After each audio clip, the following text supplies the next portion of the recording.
আল্লাহু আকবার আল্লাহু আকবার আল্লাহু আকবার আল্লাহু আকবার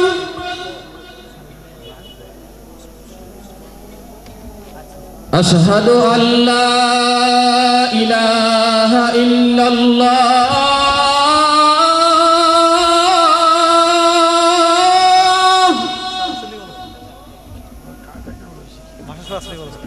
أشهد أن لا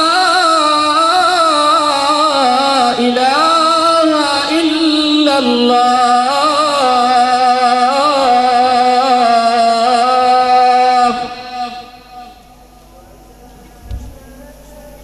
أشهد أن محمدا رسول الله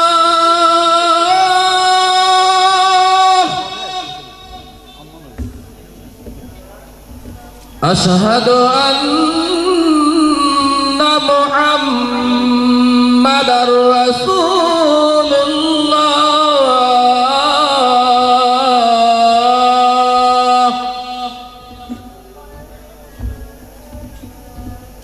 حي على الصلاة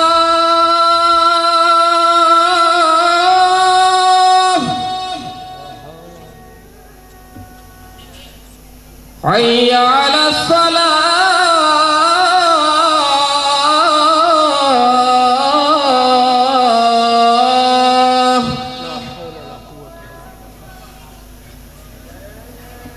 حي على الفلاح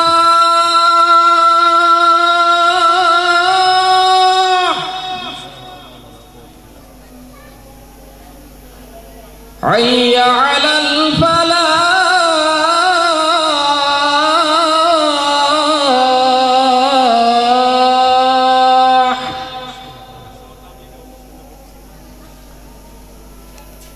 الله أكبر الله أكبر لا إله إلا الله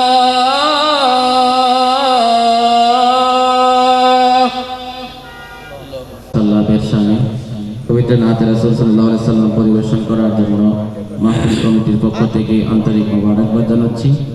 সম্মানিত উপস্থিতি, আমাদের আজকের মাহফিলের মধ্যে ইতিমধ্যে অনেক উলামায়ে কেরাম আমাদের মাঝে এসে উপস্থিত হয়েছেন।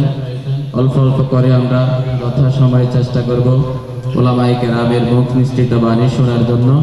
মাহফিলের মধ্যে উপস্থিত রয়েছেন আজকের মাহফিলের সম্মানিত বিশেষ অতিথি মহোদয়ের মধ্য থেকে কিছুক্ষণের মধ্যে বক্তব্য পেশ করবেন উস্তাদুল উলামা হযরতুল আল্লামা মুফতি গোলাম মুস্তাফা শাহ মাদ্দাজিল্লাহুল আলী মুহাদ্দিস ইসলামিয়া আলিয়া মাদ্রাসা কুমিল্লা। মাহফিলের মধ্যে উপস্থিত রয়েছেন হোসেনপুর গাউসিয়া হাশিমিয়া শেখ আব্দুল আলী সুন্নিয়া মাদ্রাসার সম্মানিত অধ্যক্ষ হযরতুল আল্লামা মুফতি রফিকুল ইসলাম আল কাদরি সাহেব। মাহফিলে উপস্থিত রয়েছেন বরকুল দরবার শরীফের সম্মানিত গদ্দিনী শিল্পী সাহেব কেবলা পীরে তরিকত হযরতুল আল্লামা মাওলানা নিয়ামতুল্লাহ আল কাদরি সাহেব মাদ্দাজিল্লাহুল আলী সহ অসংখ্য উলামায়ে কেরাম ইনশাআল্লাহ উপস্থিত হয়েছেন এবং মাহফিলের বিশেষ বক্তা হযরতুল আল্লামা মাওলানা মুফতি মোহাম্মদ নিয়ামতুল্লাহ আল কাদরি সাহেব আরবি প্রভাষক দারুল উলুম আহসানিয়া কামিল মাদ্রাসা নারিন্দা ঢাকা। এইভাবে অনেক উলামায়ে কেরাম আমাদের মাঝে এসে উপস্থিত রয়েছেন। মাহফিলের পক্ষ থেকে সকলকে অভিনন্দন এবং মোবারকবাদ জানাচ্ছি। এই পর্যায়ে আমি আলোচনা পেশ করার জন্য বিনয়ের সাথে অনুরোধ করছি আজকের মাহফিলের সম্মানিত বিশেষ অতিথি মহোদয় উস্তাদুল উলামা হযরতুল আল্লামা মাওলানা মুফতি গোলাম মুস্তাফা শাহ হযরতুল আল্লামা মাওলানা মুফতি মোহাম্মদ গোলাম মুস্তাফা শাহ হুজুরকে আলোচনা পেশ করার জন্য অনুরোধ করছি। হুজুরের আলোচনার বিষয় মাযহাবের গুরুত্ব কি এবং কেন এই সম্পর্কে সংক্ষিপ্ত আলোচনা পেশ করবেন। আমরা একটু মহব্বতের সঙ্গে জোশে খুশি নারায়ে তাকবীর আওয়াজ তুলি, এই প্যান্ডেলটাকে এই এলাকাটাকে মুখরিত করে তুলি সকলে মহব্বতে। নারায়ে তাকবীর, নারায়ে রিসালাত, আহলে সুন্নাত ওয়াল জামাত, উস্তাদুল উলামা হযরতুল আল্লামা মাওলানা গোলাম মুস্তাফা শাহ সাহেব, আমি হুজুরকে আলোচনা পেশ করার জন্য বিনীত অনুরোধ করছি।